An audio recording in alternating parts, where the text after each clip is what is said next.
सभी दर्शकों को मेरा नमस्कार। बुध का मीन राशि में गोचर।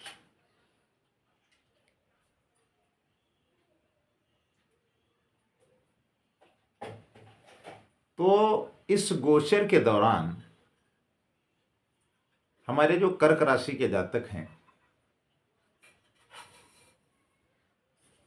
उनके कितना अनुकूल होगा, कितना प्रतिकूल होगा, कितना सकारात्मक होगा, कितना नकारात्मक होगा, इस विषय पर हम आपसे बात करें। कर्क राशि के जातकों के लिए बुध महाराज जो हैं वो 12वें और तीसरे भाव के स्वामी।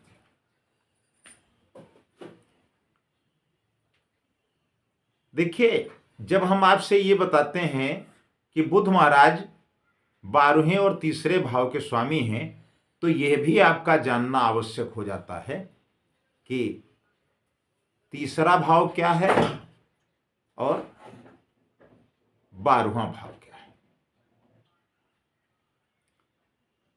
तो जो तीसरा भाव होता है आपकी कुंडली में, वो कम दूरी की यात्रा, व्यय, मोक्ष,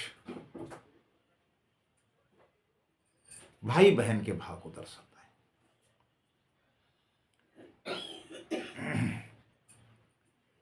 अब ये बुध का जो गोचर है यह आपके 9वें भाव में होगा, यानी धर्म, पिता, लंबी दूरी की यात्रा, उच्च शिक्षा, इन सब का भाव है।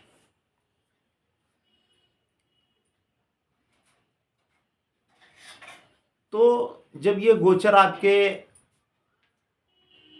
9वें भाव में होगा तो आपको विदेश यात्रा के अवसर प्राप्त हो सकते हैं।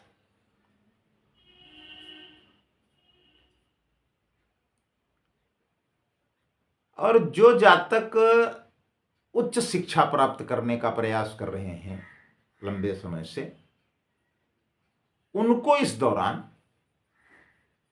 सफलता प्राप्त होने की काफी उम्मीद है। लेखन में रुचि बढ़ेगी, पढ़ाई लिखाई के प्रति आपका रुझान जो होगा वो और अधिक अच्छा होगा, झुकाव अच्छा होगा। ये हो सकता है कि जो हमारे उच्च शिक्षा प्राप्त करने वाले विद्यार्थी हैं उनका झुकाव मीडिया और पत्रकारिता के क्षेत्र में थोड़ा अधिक हो।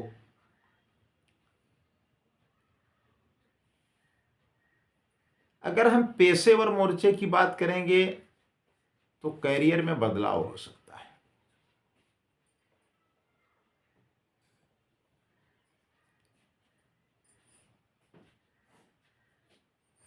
करियर में आपकी बातचीत का जो हुनर है, जो आपका तरीका है, वो आपको आगे ले जाने में मददगार साबित हो सकता है। संयमित भाषा तो किसी को भी आगे बढ़ने में सहयोग करती ही है, लेकिन क्योंकि आपको इसमें महारत हासिल है तो इसलिए आपको आगे बढ़ने का और अधिक अवसर प्राप्त हो सकता है। आर्थिक स्थिति भी आपकी लाभदायक सिद्ध होगी। आर्थिक स्थिति में भी सुधार होने की उम्मीद है। आध्यात्मिकता की ओर आपका झुकाव होगा। धर्म कर्म के प्रति आपकी रुचि बढ़ेगी। लेकिन एक काम करिएगा कि वित्तीय निर्णय लेते समय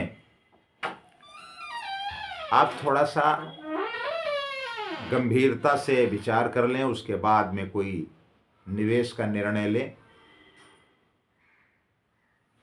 जोखिम न उठाएं, नहीं तो थोड़ा सा आर्थिक नुकसान हो सकता है।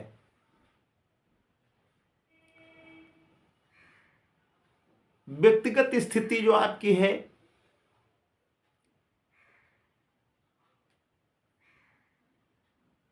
वो कुल मिलाकर के ठीक रहने वाली है, इसमें कोई खास बदलाव होने वाला नहीं है। कुछ नए लोगों से आपका जुड़ाव होगा, परिवार में सकारात्मकता बनी रहेगी और जिनसे आपके संबंध स्थापित होंगे उनको आप लंबे समय तक निभाने में कामयाब होंगे।